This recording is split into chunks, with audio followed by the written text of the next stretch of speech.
Hello and welcome back to Triclaw Gaming with me, Fletcher. And welcome to a bit of a different type of video today, as I'm joined by another member of the Triclaw family, as we're going to do another collaborative video. Say hello to everyone, Fallout. Hello. This is Fallout, everyone. He, like I say, is a member of the Triclaw family, and today we're going to do a bit of a Q&A session. Fallout has come up with some dinosaur-related questions, or prehistoric-related questions. And we're going to have a conversation. Basically, it's a chance for you to learn about me, a chance for him to learn a bit more about prehistoric animals, because he is a self-confessed person who doesn't know anything, aren't you? Yes, I know almost nothing. Yeah, it's just an opportunity for everyone to learn a few interesting things about each other. So, Fallout, if you want to go ahead and start us off. Well, my first question is, when did you first start to really take a true interest in the dinosaurs? Just what caused your love for dinosaurs and ancient Greek?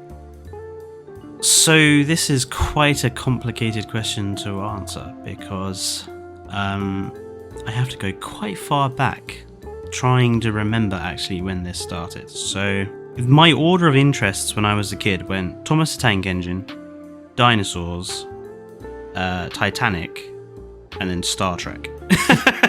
In that order. Dinosaurs, I think, started around when I was 5 or 6 years old, something along those lines. But exactly where it came from and where it started from, almost impossible to know. When I was a kid, my local supermarket started doing this special offer where I think it was you purchased some box of cereal or something, and you got a free resin dinosaur model. Very old-fashioned 1980s style of dinosaurs, like they all drag their tail along the ground and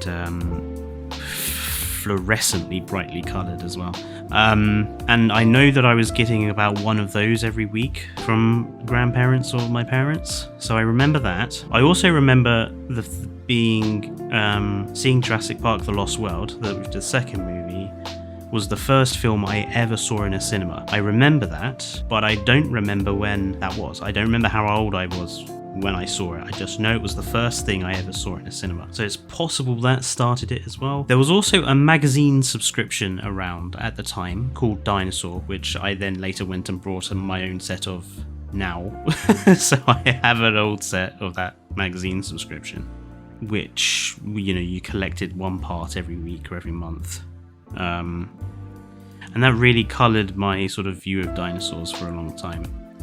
It was like my go-to reference for them, and still is actually to this day. Some of the artwork in it is amazing. And actually, while we're doing this Q&A, what I might do is actually have some of the artwork on screen for people to look at, actually.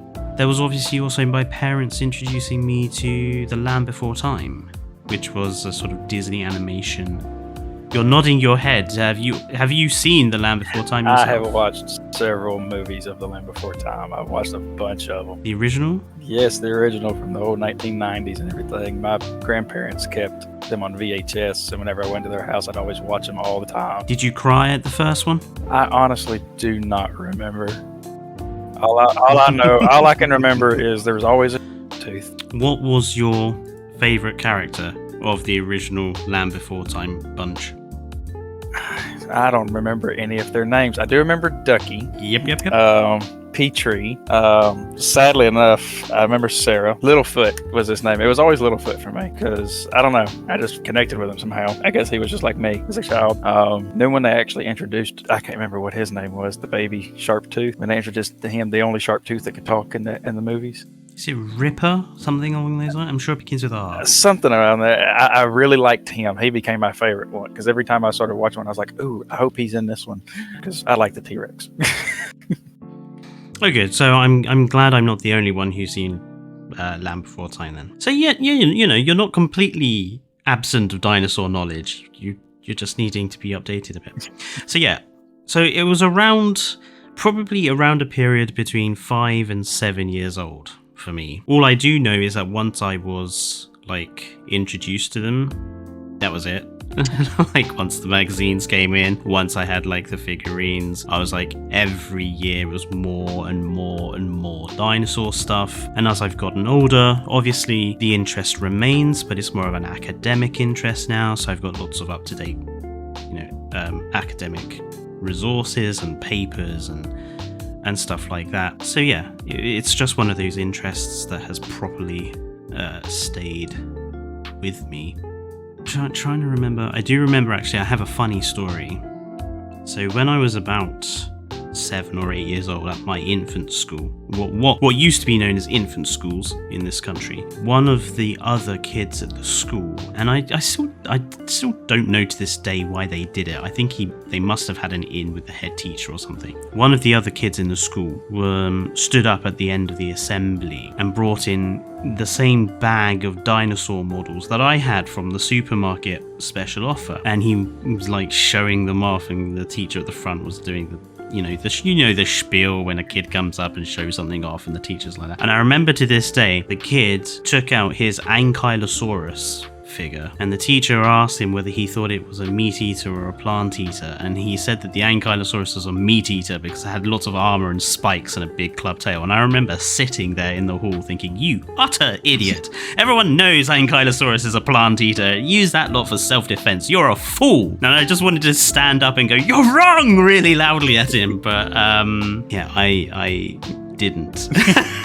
But I was like, you effing. So even then, back at the age of about 7 years old, when it came to getting dinosaurs correct, I was on it all of the time. So when people are like, you're too harsh about Dominion, or you're too harsh about Prehistoric Planet, or too harsh about this dinosaur thing, I'm like, I've been that way for the past 24 years and I'm not gonna change. If that's it for the first one, my next one is, what in your opinion is the strangest or weirdest dinosaur that you've seen or come across? There are so many. And actually, folks, in the comments, if you're listening to this, why don't you put down in the comment what you think the weirdest dinosaur is that you know of. There are so many weird ones. Just normal dinosaurs. Stegosaurus is completely bizarre with those plates along its back and the thagomizer on the end of its tail. We still have no idea what the plates are for, but just in the general look of the thing, it's bizarre. The Ankylosaurians as well, they all look pretty strange and weird. The Therizinosaurs, I think, are probably extremely weird with their pot bellies and massive arms and massive claws and really tiny heads. But I think if I was going to have to put my finger on one, or there's a couple actually that all have really weird teeth. There's 3. There's Oviraptor, which has a beak and 2 prongs in the top of its mouth, but no other teeth. And originally they thought this was so that it could eat eggs, so it would take it into the beak and use the prongs in the top of its mouth to break the eggshells, but that's now been disproven, so no one has any idea. There's a dinosaur from Madagascar called Maziochisaurus, whose lower jaw actually sticks out and then curves downwards, a bit like the shark Helicoprion. Nobody has any clue why. It's a complete mystery. It just has a sticking out piece of curved lower jaw. But the weirdest one of them all is Incisivisaurus, which has beaver teeth sticking out the top jaw. It has 2 really huge teeth sticking out the top, and no one has a clue why. And in fact, they're not even completely convinced that it's a carnivore or a plant eater. Nobody knows why. We do think that it was feathered. So basically, this was like seeing a chicken with beaver teeth. It's really, really strange. Oh. Have you ever seen a beaver? I mean, America is known for beavers, isn't it? I have not seen any beavers personally outside of a zoo or anything, but I do know that they are around because I live near a humongous lake it's a dammed lake. It's more of a fishing spot than anything, but I haven't actually seen a wild beaver. And yes, folks, if Fallout hails from America, Alabama, isn't it? I got that correct, haven't I? Yep, Alabama.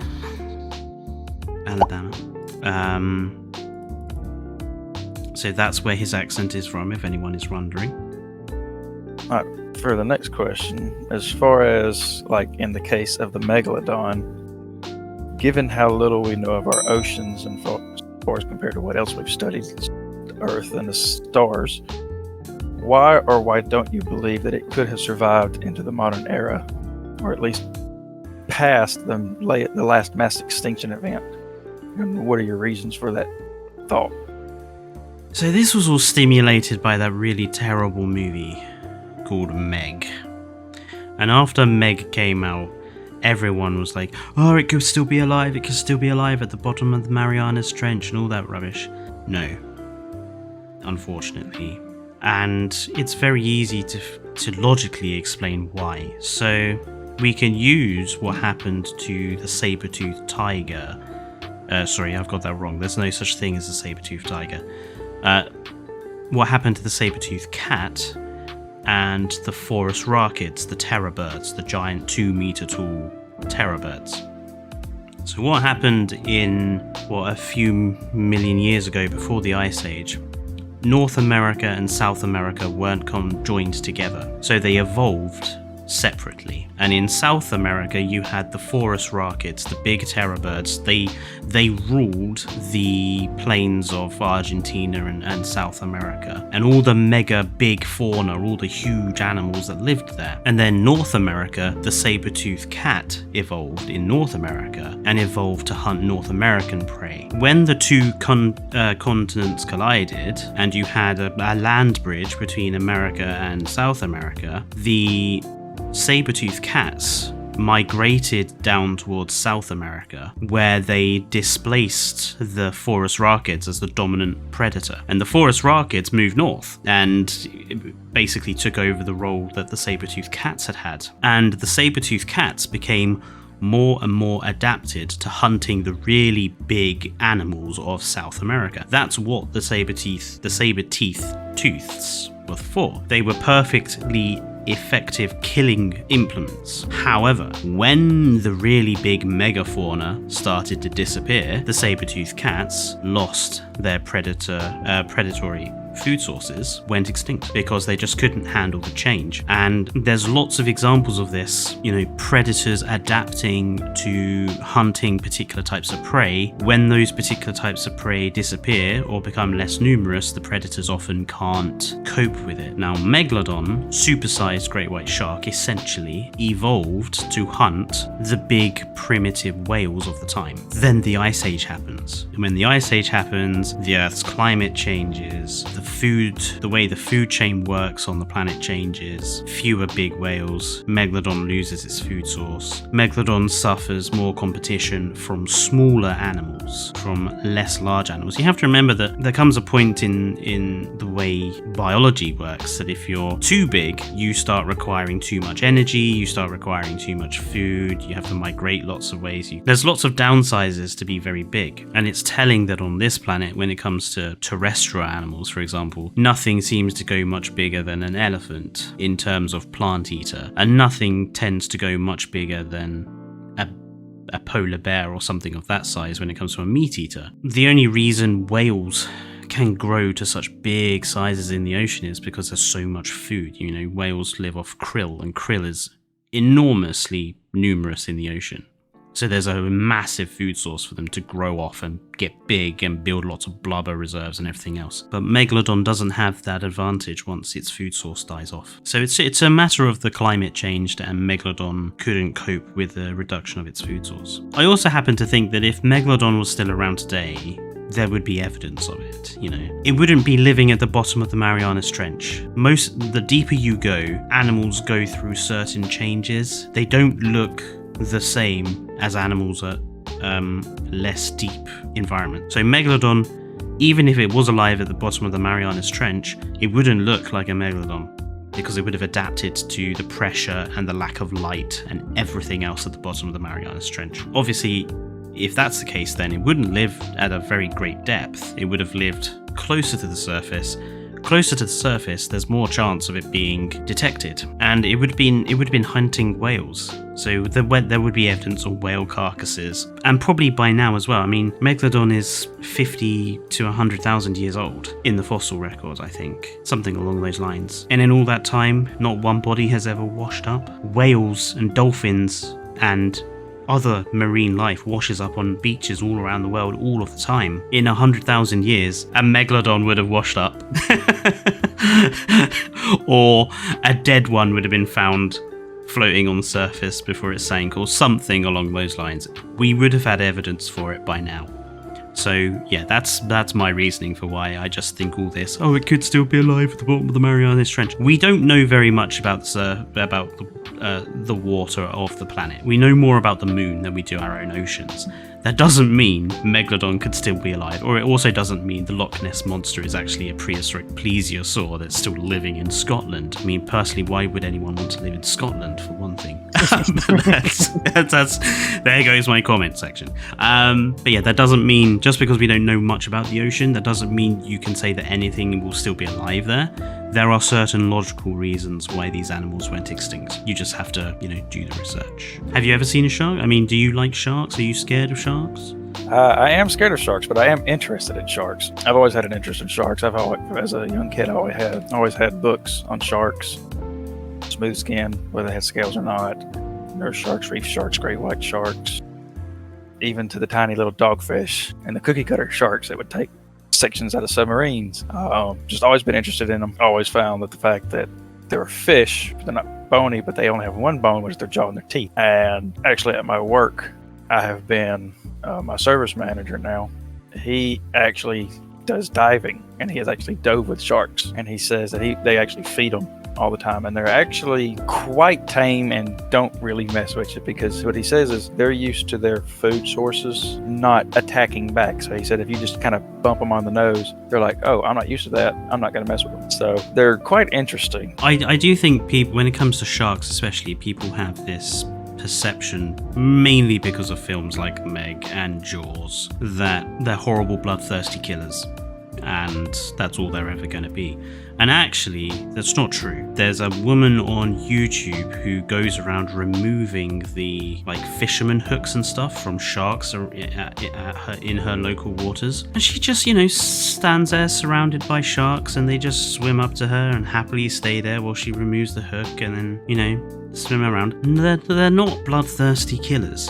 Yes, people get bitten by sharks, but that's usually because either the shark is hungry, or they're in the wrong place at the wrong time, or they look like a seal from underneath when they're on their surfboards. I certainly think that shark conservation is something that not enough people know about. Not enough people know about sort of the way that the East cuts off the fins of sharks for what is basically a bland, horrible soup, and they think it's fine. And thousands of sharks are killed every year for this delicacy, and I don't think enough is done for conservation of the sharks, primarily because I think people have this view that they're not peaceful, loving things like whales. Yeah, I certainly think that because of the shark's reputation as a bloodthirsty killer, which is why the conservation efforts for the sharks are not as well known, and the problems they have are not as well known as they perhaps should be. Well, yeah, because in some of my books that I've had that you've mentioned about the fin in the East, they actually had pictures of that. What they do is they cut off the dorsal fin and the frontal fins, and then they just pack them up, and they just throw the rest of the shark in the water, still alive, to basically just drowned by itself. And they just keep doing that over and over and over again. And another reason why they still have a poor reputation, and this is actually coming out of the mouth of the person who wrote the book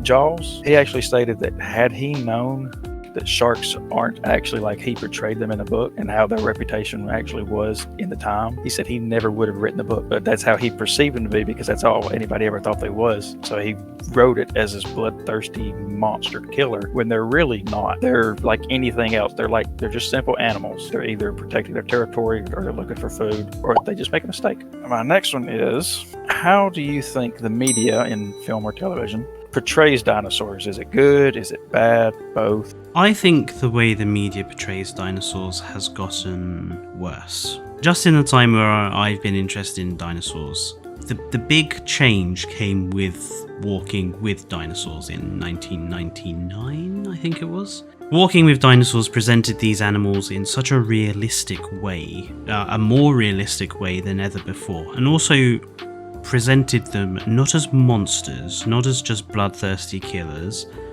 not as creatures hiding at the middle of the earth or on some plateau in the middle of nowhere. And if you don't know what I'm referencing there, I'm referencing Journey to the Middle of the Earth and Sir Arthur Conan Doyle's Lost World. It presented them, Walking with Dinosaurs presented these as just animals. No different to any other animal that would be in any other David Attenborough documentary, for example.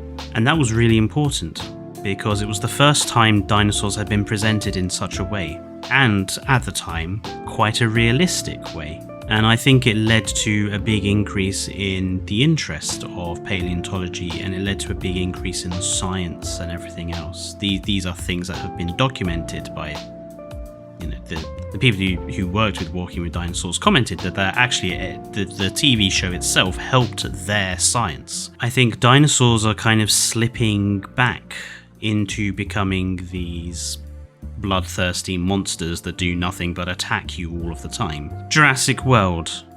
All three of the Jurassic World movies presented their dinosaurs as just hunter-killer dinosaurs. Even Jurassic Park, they had the sense to show dinosaurs moving in herds, and dinosaurs just eating from the treetops, and dinosaurs hunting packs of other dinosaurs in what I would consider realistic, natural behavior. In Jurassic World, pterosaurs decide to massacre everybody standing in a street because they want to. Dinosaurs smash things up because they want dinosaurs to smash stuff up. We have murderous hybrids that are being turned into military weapons. Jurassic World Dominion, every dinosaur that comes on screen is just there to chase the cast from one place to another. Even the herbivores are there to just chase the cast from one place to another. And I think that's a bad thing. Dinosaurs were violent, yes. Dinosaurs were aggressive, they were predators, but they were no different to our actual animals. And I think the way that films, especially now, and it's not just Jurassic World, there's that new dinosaur thing coming out with Kylo Ren's guy, Adam Driver is his name, I think, where again it just looks like dinosaurs are being presented as things which just have a murderous intent to kill the main cast because they're there, and that's not what dinosaurs are. They're just animals. So I think the media needs to stop portraying them as just bloodthirsty killers. It's the shark thing again. Stop misrepresenting these animals. And actually, it's not just dinosaurs and it's not just sharks. There are loads of films which misrepresent the truth of actual animals. The lions that go murdering bunches of people, for example. It doesn't happen like that. It's a really weird thing, I think, about humanity, is that we have this addiction to assuming that everything that isn't a human is trying to kill us. Which probably a few million years ago when we were evolving, yeah, that was probably the case. We were food for every passing predator. It's been a long time since we've been food for a passing predator. So yeah, mass media, films, TV, stop abusing our dinosaurs. It's really gotten out of hand, because I remember watching Jurassic Park, and that overview when they first introduced the park, or right after they got to it, when they're showing all of them grazing, herding, and everything like that. That was a wonderful shot, and that looked really amazing to me. They do move in herds. It was breathtaking, and to be able to see that would be great. And speaking of that, how do you think that the human race would have turned out if the dinosaurs had not become extinct? It's such a massive question. It's also like a really common question. There's a book called Dinotopia, which discusses how sentient dinosaurs that can talk and humans have founded this utopian paradise on an island in the middle of the Bermuda Triangle, and dinosaurs and humans live alongside each other in perfect harmony. If dinosaurs had not gone extinct, humanity would not exist. It is as simple as that. Dinosaurs evolved and were a dominant form of life for 160 million years. That's an extraordinarily long period of time. Just to put that into perspective, what we think of modern day humans, we've been around for a few tens of thousands of years. Homo sapiens and Homo neanderthalis. That was the last ice age about 50,000 years ago, or 10,000 years ago. It depends what you consider this is a human to be. So on an evolutionary timescale, we are a blip in the eye. The dinosaurs, that was 160 million years. That's an extraordinarily huge period of time for one particular variety of lizard to be the dominant form of life on Earth. And they were the dominant form of life on Earth. Mammals were stunted in their evolution. The mammals were restricted in size because they just couldn't get larger because there were too many dinosaurs around. Reptiles dominated the oceans. There were no whales, for example. There were no dolphins. It was Liblorodon and Mosasaurus and giant ichthyosaurs. Birds were becoming more of a thing in the late periods of the dinosaurs' reign, but the pterosaurs were still there, and pterosaurs were getting to extraordinary sizes. Quetzalcoatlus, the biggest pterosaur ever known to exist, was a late Cretaceous pterosaur. If the dinosaurs hadn't gone extinct, if that asteroid had not hit the Gulf of Mexico 65 million years ago, whether or not dinosaurs would have eventually gone extinct, not sure. I think it's probable they would have evolved further into something else, but humanity certainly wouldn't have gotten its opportunity. Humanity's evolution has been dependent on the fact that dinosaurs went extinct, and then the moment they went extinct, mammals and birds were able to get their freedom to evolve. And it didn't take that very long. You're talking 20-30 million years after the dinosaurs go extinct, mammals have basically taken over. But they wouldn't have taken over without the dinosaurs going extinct first. And our evolution as members of the mammal family it's interlinked with the evolution of mammals as a whole. So if dinosaurs are still here, we aren't. Let's do a little bit of mythbuster plausibility. What if humans evolved alongside dinosaurs? Would we get along with each other? Probably. We get along with plenty of animals to this day. Many of them deadly and terrifying. Polar bears and lions and tigers, hyenas, great white sharks, sperm whales, orcas. We've learned to live alongside them. If dinosaurs still existed, we would probably learn to live alongside those. Our farmers would probably farm dinosaurs as livestock, use them as beasts of burden throughout the medieval period. Would they become weapons of war? Maybe, for a time. At least until the tank was invented and the aircraft was invented, and then they would probably not be used as weapons of war. But then they might end up being used for other purposes, like we have dogs to sniff out explosive devices today. Maybe that would be a role taken over by dinosaurs. Would we all have a dinosaur pet at home? Maybe, a small one. I'm not sure many people would go around having a Parasaurolophus or a T-Rex as a pet. And you would probably also have the same problems, though. The chances are the environmental pressures that humanity has put on the world would impact the dinosaurs just as bad as it's impacting every modern day animal. And you would probably have conservation groups, and you probably would have certain dinosaur species go extinct because of mankind. I think that's a realistic thing to say that's happening. Whether or not dinosaurs would become sentient is one of the funny things I hear people say, like, oh, if humanity hadn't become sentient and conscious, would dinosaurs end up looking like humans and talking and stuff like that? Nonsense. I don't imagine dinosaurs would ever evolve to end up becoming us. I just don't think that's likely. I would say that if that was the case, what little lizards and reptiles still exist would have kind of gone that way, at least a little bit. Most of them shrank, except for, your Komodo dragon, iguanas, which aren't large, but they're still pretty big. But definitely interesting insight to that, because I wouldn't have even thought about, using them for farms or bomb sniffers or rescuing or anything like that at all. Are you kidding? How much meat do you think you could get off a fucking 6-ton dinosaur? But here's the thing, would it taste good? is the question. Well, I've tried crocodile, which is strange. It's quite. It's chewy. Yes, it's quite Yes, chewy. but it does taste just like chicken. But I mean, I don't know. Would a rump steak of a triceratops? What would that taste like? It wouldn't taste like beef, obviously, but I don't know. I can imagine it would be pretty good. Probably be kind of gamey, kind of chewy. Would probably need to consult to somebody who, with a culture that eats more reptiles than what we do. But yes, alligator is very good. I love alligator tail. So it's a good possibility it could be good, because you also may have some things like, like snakes. Some snakes taste great. Some snakes taste horrible. And for the most part, as far as I've ever seen, I could be wrong on this, usually it depends on whether it's poisonous or not. Or, excuse me, not poisonous, venomous. So a venomous snake would usually, I've heard a rattlesnake tastes really good. So I'm assuming that copperhead would too, considering it's also a viper, or a water moccasin. I've heard that a coral snake. I've heard coral snake tastes pretty good, but yet its camouflaged counterpart, the milk snake, tastes awful. There may just be different factors into that as far as, whether it's a meat eater, an herbivore, omnivore, whatever.